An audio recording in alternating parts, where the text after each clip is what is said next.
श्री जी के पास पहुंच जाएंगे।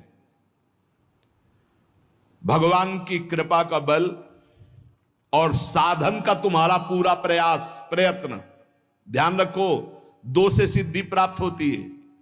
भगवान की कृपा का बल और आपकी पूरी साधना का प्रयास प्रयत्न, कायरता नहीं, भगवान की कृपा का बल और तुम्हारा पूरा प्रयास पूरा प्रयत्न। देखो, भगवान की दर्शन वृत्ति हृदय में जागृत हुई ध्रुव जी के पद को लेकर, कामना को लेकर। मैं भगवान का साक्षात्कार करूंगा, उनसे वरदान मांगूंगा कि मुझे सबसे श्रेष्ठ पदवी की प्राप्ति हो। चले, भगवान नारद जी मिले।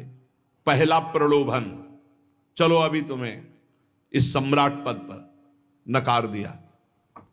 फिर भय, सांप हैं, बीछी हैं, जंगल के बड़े, और फिर यक्ष राक्षस, न जाने कौन कौन है, तुम अभी बालक हो, तुम्हें खा जाएंगे, तुम क्या तपस्या करोगे, क्या भजन। नहीं, इससे भी नहीं डिगे, कुछ भी हो, कदम वापस नहीं जाएंगे, अब तो हरि की प्राप्ति।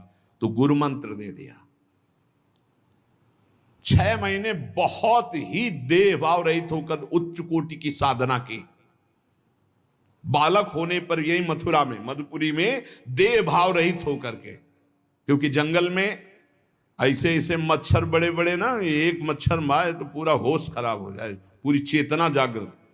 तो उस 5 वर्ष के राजकुमार के शरीर में कितने मच्छर चिपके रहे होंगे, क्या क्या भयावह। हमने तो सेनपुर में देखा, आसन लगाए बैठे, काला नाग सांप ऐसे फुसकार रहा है। पूरा दृढ़ निश्चय है कि अगर ये काटने का समय है तो काट लेगा, नहीं काटना तो बिल्कुल नहीं काटेगा, बैठे रहो। वो ऐसे पास से निकल गए, छाती से भी निकल गए हैं। निश्चय है कि अगर काटना है काट। सैकड़ों बिच्छू, कभी ऐसे डंक नहीं मारा। और अगर काटना हो मारना हो ना तो बढ़िया महल में बैठे हो तो वहां जाके काट लेंगे। ध्रुव जी अपनी निष्ठा से कभी नहीं विचलित हुए। अब जब भगवान सामने आए तो आखिरकार 5 वर्ष के बालक घबरा गए। भगवान का तेज, भगवान का रूप, भगवान की महिमा। भगवान मुस्कुराए, कृपा दृष्टि से देखे, बल मिला, भगवान को देख पा रहे हैं। अब मन में आया कि मैं स्तुति कैसे करूं, क्योंकि कोई ज्ञान तो है नहीं। भजन किया, भगवान की प्राप्ति हो रही, लेकिन अब कोई ऐसा ज्ञान तो है नहीं जिससे भगवान का स्तवन करे।